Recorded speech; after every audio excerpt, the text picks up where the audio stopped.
This is Sal Internado, Army football beat writer for the Times-Herald Record.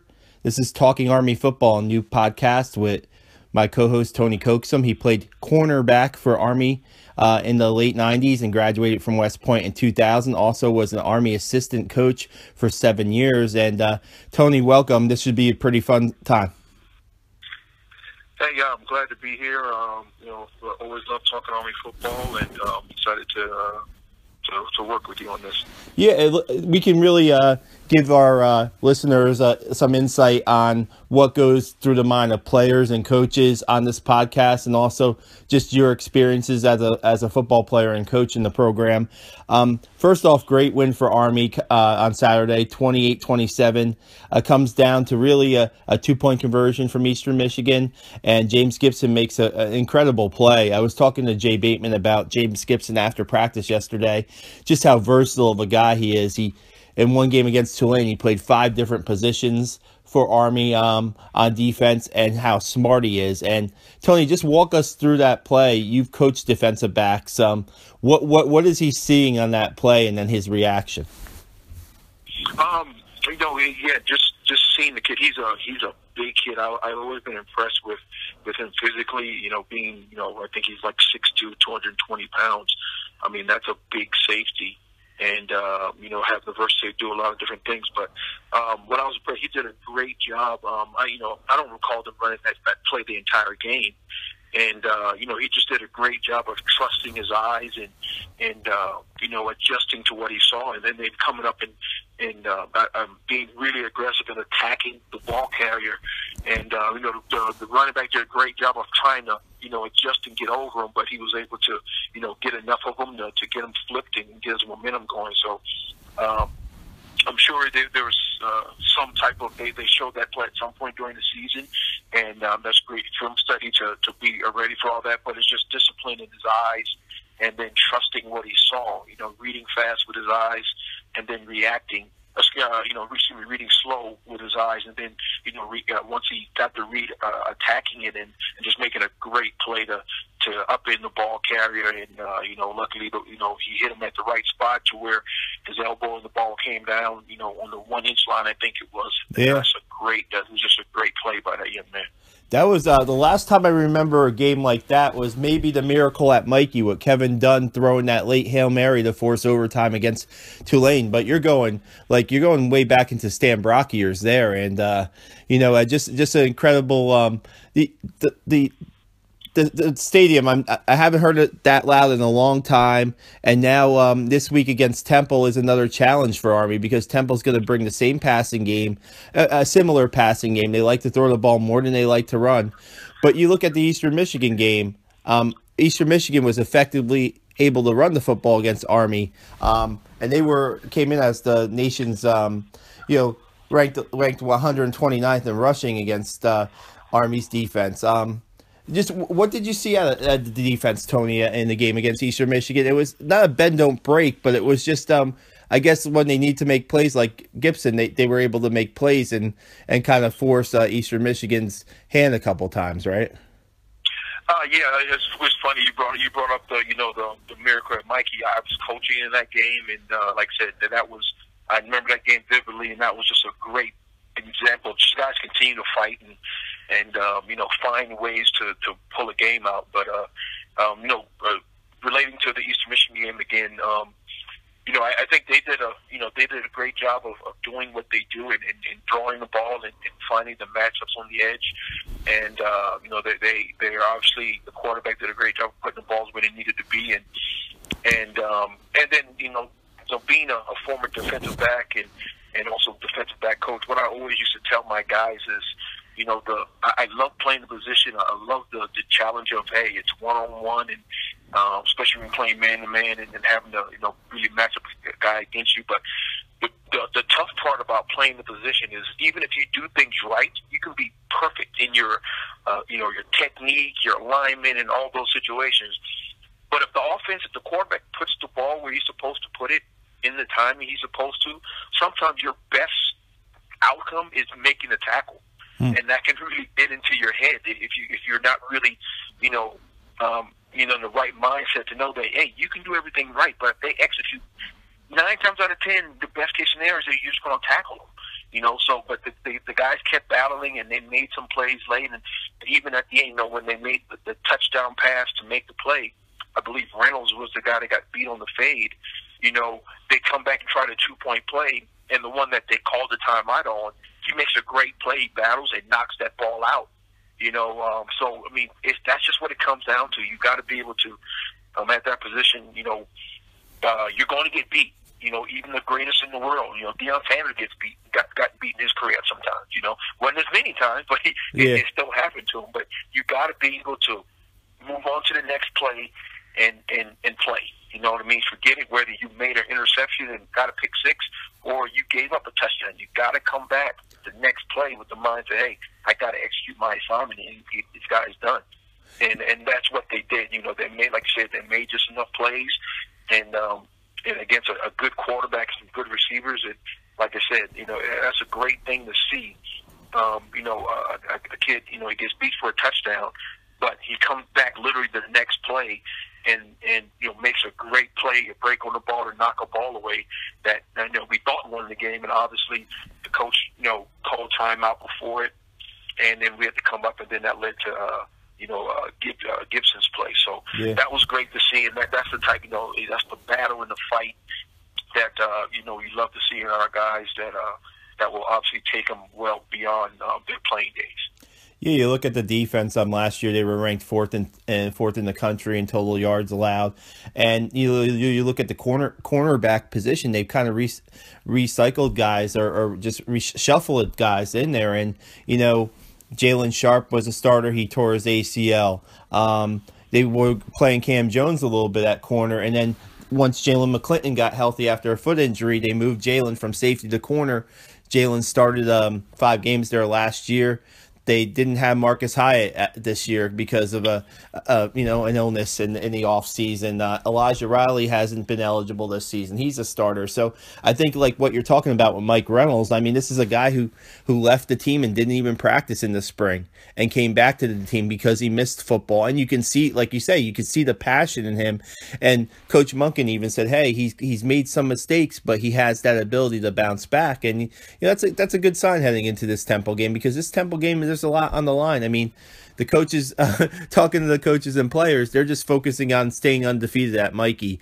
And that's pretty important, Tony, because remember when you coached there and you played there, what that environment can be like when the team is winning, right? Yeah, absolutely. I mean, it's a testament to the recruiting that Coach Monken and the staff has done to get that. I mean, those guys you've heard, it's loaded backfield there. We had some talented guys there when I was coaching, and the guys that I had were just as talented, but they got them in droves. You know what I mean? And then so it helps. Unfortunately, you don't want to see a guy like Jalen get the ACL. You hate that. Obviously, the highest thing I heard, when I heard about his illness, we're praying for him and for recovery, and from what I understand, he's doing better. And then all the other shuffling, but the next guy has to step up. And when obviously they have talent, you know what I mean? So those guys waiting in the wings are talented and working, and Coach Bateman and the DB coaches and all of course those guys are getting them prepared to play. So when something like that happens, they step right in, and they've been able to, to adapt and get in there and make plays, and maybe take a little bumps, bruise here and there, but come up and make plays. But but like you said, having those guys being able to come out and be ready to go and have to go against a guy, a team like Temple, and and winning. And then as a coach, as a player, you always work. Your biggest thing is, you get a big win, you celebrate it that night, and you celebrate a little bit in the next morning as players. But the coaches, we're already on to the next game. We will review it, take our notes to make corrections and stuff like that. But we're already on to the next game, and that's how you build it. That hey, it doesn't matter what you did last week if you don't come out and be ready to perform next week. Because the team that you're coming up, they don't care what you did last week. They're trying to beat you now. So that's great focus, and that's the mindset you have to have. And winning at home, winning at Mikey, when you're playing well and got it going, that place can be loud and it can be magical to where that crowd gets going, the core cadets get going, and it can be a really fun place to play.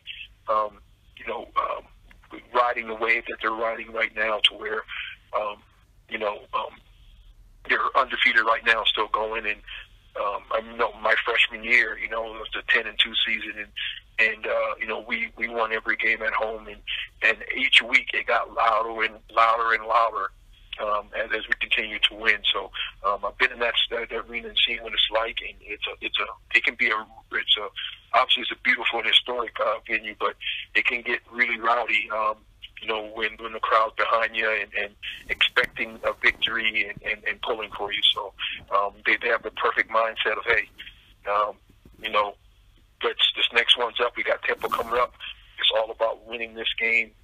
You know, like you used to say, go 1-0, and you know, everyone uses that motto across all levels of football. But that's the perfect mindset you have, because hey, you only play one game this week, so you might as well go out and give everything to try to win it, right? No doubt, no doubt. Just wanted to talk a little bit about the offense, and you look at the first touchdown that Army had against Eastern Michigan. It was a counter play where they pulled Brett Toth, and Ahmad Bradshaw, quarterback, followed him into the end zone for a 9-yard touchdown. On Darnell Woolfolk's tie-breaking touchdown, he credited Brett for a block on the play side linebacker that led to a 13-yard run. You recruited Brett, Tony, for Army, and we talked about this earlier when I wrote a story about Brett for the season preview. And talking to Coach Monken yesterday, I mean, scouts are turning up at practice on a regular basis to watch Brett Toth. Now, we know the 2 years of service has been reinstated now. Players have to wait 2 years to go to the NFL. Who knows? That could change next year. It changed this year. Who knows what's going to happen with that? But just talk to me a little bit about what went into the recruiting process of Brett and what you saw. Well, you know, first just briefly talking about those plays, it's funny that that QB counter play that they scored on. I remember, I think it was, opening week. You know, I was watching the Georgia Tech Tennessee game, and Georgia Tech ran that play, you know, up and down. I mean, it was literally 6, 7, 8 times they ran that play and kept cashing Tennessee. And I was like, you know what? I said, I got a feeling that's going to end up in, you know, the Army playbook if it hadn't already been, because, you know, with the ties obviously Coach Monken has to Coach Johnson down there. And sure enough, they ran it, I believe it was the next week or that next game. I can't remember who they were playing, but they ran that same counter play. And I just started laughing because I said I knew it was going to show up. And again, obviously they ran it again this past week and got a big play on it. So it's great to see that. But, you know, talking about with Brett, you know, like we said, we spoke before, you know, he's from my hometown, and he was obviously a big kid that could move and that was athletic, and just doing the research, talking to his high school coach, he wasn't really getting recruited probably as heavily as he probably should have. You know, some of the bigger Power 5 schools showed a little bit of interest, kind of probing around, but there was no one really on him, so to speak. And, you know, and after I got talking to him and kind of finding out, you know, from the coach, say, do you think this is something this kid would be interested in? And he said, you know, I think he would be. And it gave me a background of his dad and his family. And so, you know, I just pursued it from there. And, you know, I hit it off with him, and you know, got to talk to the dad, and got to visit him and did a home visit with the mom and everything. And it just became, you know, he really showed a lot of interest in it. You know, I really went full speed ahead on him because, you know, I believe coming out of high school, I remember he was about 6'4", 6'5" then. And just a big kid that can move, and you know, really just exposing him to what we were about, and it appealed to him. And, you know, we kind of went from there, and he came up to our camp, and obviously, you know, he ended up here, and he's done a great job since he's been there. I believe he's been starting since his sophomore year, if I'm not mistaken. And that's for the NFL side of it. You know, you're going to have those guys that are, you know, 6'7", 340 pounds, but, you know, being that he's 6'6" now, you know, he definitely got that body type to play in the NFL. You know, being about 6'5", 6'6", and right at 300 pounds, and athletic ability to move and pull and run his own play and pull and lead out on you know, plays to the outside, and then after the athletic ability to be able to block some of these premier pass rushers that are in the league, you know, like the Von Millers and the Shane Rays, and, you know, Vic Beasley's are of the world, all those type of guys, Khalil Max. So, it's exciting to see him getting that type of attention, and I think there'll be more to come as he continues to play where he's been playing, and like I said, I'm proud of him, what he's developed into, and looking forward to him graduating and see what happens next for him. Has he kind of exceeded your expectations, or what do you think about that? He has, because you really don't recruit guys to the academy and we don't get a lot of guys that when you recruit them and you say, you know what, this kid can play in the NFL.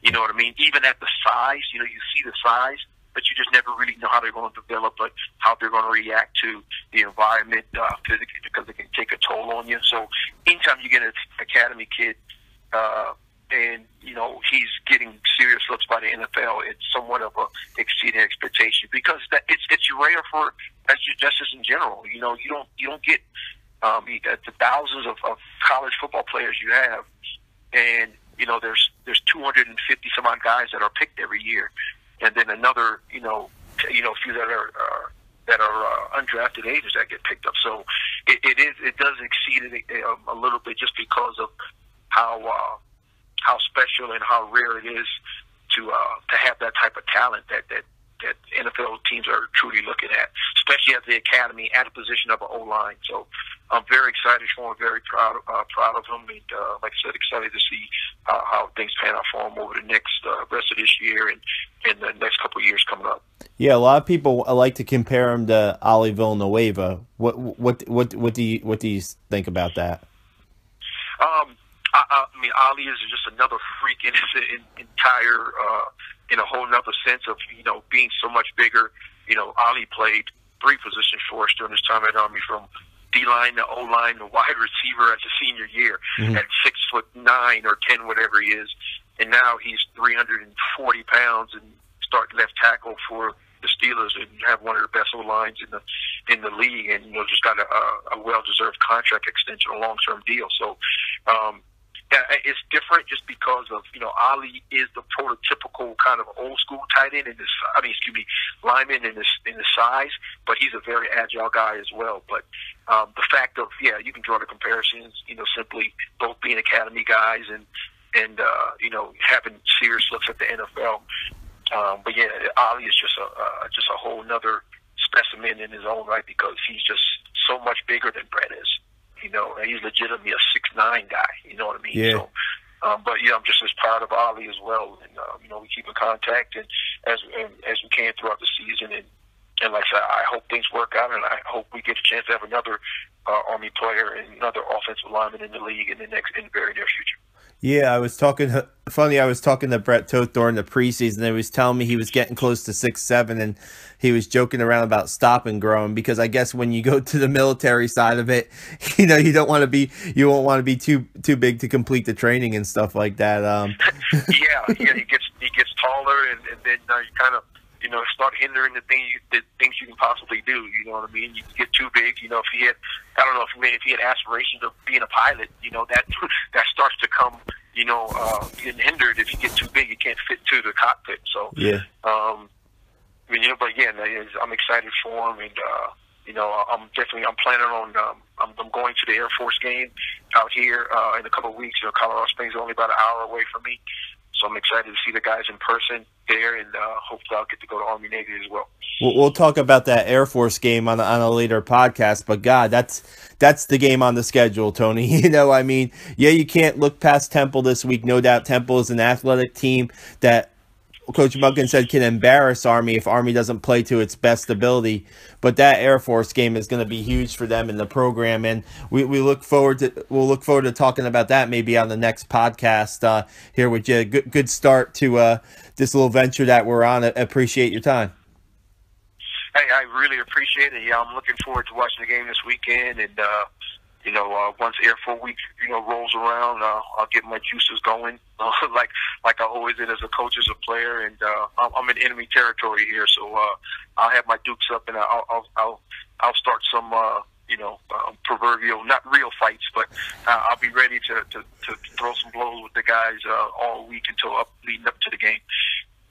Great job, Tony. Thanks for stopping in. All right, thank you.